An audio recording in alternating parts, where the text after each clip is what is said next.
Hello, everyone, and welcome to my channel.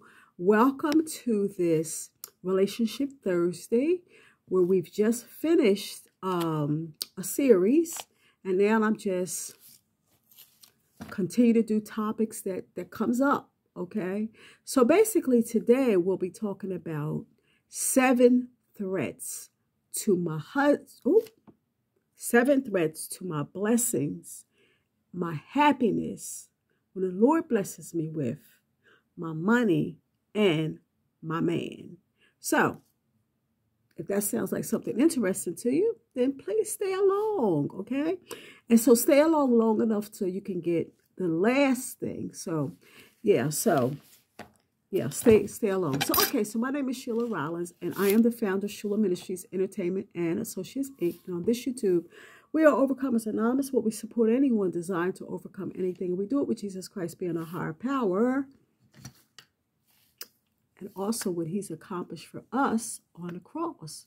Therefore, our cleanliness, our wholeness, our completeness, those things that we thought were impossible becomes possible with Jesus Christ. However, in order for us to get all that he has to offer, we need to be obedient to his word. And I encourage the King James. It's what he encouraged me, so I encourage you. And the 10 commandments, including the 4th commandment, where he asks us to keep the 7th-day Sabbath. All this information, if you click the arrow next to the title, it's right in there. Okay, and also you want to scroll down below. You can make a comment, or you can just say hi. Okay, so what do you think the 7 things are that are a threat to my blessings and to my happiness when the Lord blesses me with my man and my money? So, okay, so let's get going. So I hope I can read my own writing. I wrote this kind of small. Okay, so let's start with the last one. All right. Right now in my life, I lean on God for most things. Okay. For most things, when I have to make a decision or something, giving thanks to him, like talking to him about a lot of different things. And so I lean on God a lot. So a threat to that would be not leaning on God, which means that refusing to remember how he's led me in the past, how he's blessed me in the past, okay, how he's delivered me, how he's redeemed me, and all those different things. Just failing and not even acknowledging that he knows the beginning from the end.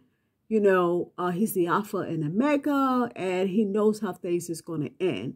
So, just being on my own. Okay, number 6 would be like, my heart is lifted up. Like, I'm living large, got my money, got my man. Bye, God. Bye. Heart is lifted up. So I'm being funny about it a little bit, but this is serious stuff. You know, as you read in the Bible, and I think it's in Deuteronomy, check the description and I'll have it in there, like Deuteronomy 16, 15, 6, these are chapters, 24. It talks about that a lot, how, you know, basically like, you know, God had blessed Israel big time. And in every case, they turned their backs on him. So it was like he was constantly reminding them, you know, that I created you. Remember, I was the one that redeemed you. You know, I did this. I gave you power to get wealth. You know, keep my commandments and keep my Sabbath. Okay. And so let's go on. All right. Another threat would be like turning money and my man to idols, to where I serve money, controlled by money, or what I can do with money, and like lifting my husband up above God. All right. And I have to say this, in order for me to lift my husband up and to lift money up, I have to always also say that I lift myself up, because I can't lift somebody else up if I haven't already lifted me up. So my thoughts, my way of doing things, even as it relates to money and my man, it would be also lifting me up. So that's another thing. Okay. All right. Okay. All right. Another thing would be self-sufficiency. Like forgetting that I need God. Like saying, I got this. I can do this by myself. I don't need it. I don't need you, God. I can do this by myself. All right. Okay. So before we get to the last few ones, I just want to say that, we all the relationships, we do this on Thursdays. Every day we do something different, pretty much. We do some surrendering. We do some prayer. We do food. We do hair. Check out the playlist on both YouTubes. My other YouTube is The Pursuit to Christ. You might want to check that out as well. Remember to subscribe, okay? And to share the YouTube and encourage subscription as you share, okay? So it's very important. You never know who you'll be helping and with the information that God has blessed me with. So, okay, so let's go on. So, all right. Now, this is a big thing. Oh, my God. This is not that those weren't big. Those was huge. This is just big. Business as usual. Like the way that I've led relationships or were in relationships in the past, I'm doing the same thing. Sexing, doing my own thing, doing what I want to do, and not following the golden rules. Okay. That's horrible. Oh my God. God bless me, and then I would act like that. Oh my God. Okay, so the next thing would be, and I think this may be the final thing. I think it's the final thing.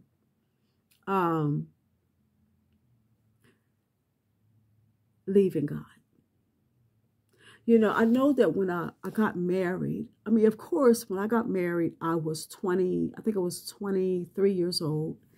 And I mean, I had a lot of misconceptions about stuff and about God and how he related to relationships. Remember, my father wasn't a Christian. So I didn't think that Christianity went with men, you know what I mean? That it even mattered, whether my husband was a Christian or not, because my father wasn't a Christian. And so we tend to marry a lot of times as women. If God doesn't choose for us, we tend to marry whoever daddy is, okay? And so I can remember, like, when my relationship was pretty good, like in the beginning, when he would go to bed like 7 o'clock and I would make fun because he went to bed so early. I wish that I hadn't did that a lot of days, because he was trying at that time, trying to do the right thing by me and all that kind of stuff, So I just thought it was funny, it's up 7 o'clock and you're in bed, but anyhow, so basically at that point, I had told God he can let me go. Now, I had, just to show you how young I was, I had no idea what I was saying. I had no idea what that entailed, like in my mind, I was like, I don't need you. Like he can do for me. Okay. Nobody can do for me what God can do for me. Okay. Nobody can lead me and guide me, be with me all the time and support me or whatever the way God can, So I've learned my lesson. Comment down below. Have you learned obedience from the things that you have suffered? I know I have. Well, I'll tell you something. When I get my man and my money, we're going to see. We're going to see. And I might have to do a whole new YouTube because it will incorporate me and my man. Okay. So, all right. So that's basically all I have for you. So it's like 7 things that's a threat to my blessings, concerning my marriage, my man, and my money. Okay. So, all right. I love you. See you in the next YouTube. Don't forget to subscribe and encourage subscription and share the videos. Now, to him that is able to keep you from falling and to present you faultless before the presence of his glory with exceeding joy. To the only wise God, our Savior, be glory and majesty, dominion and power, both now and ever. I love you. See you in the next video.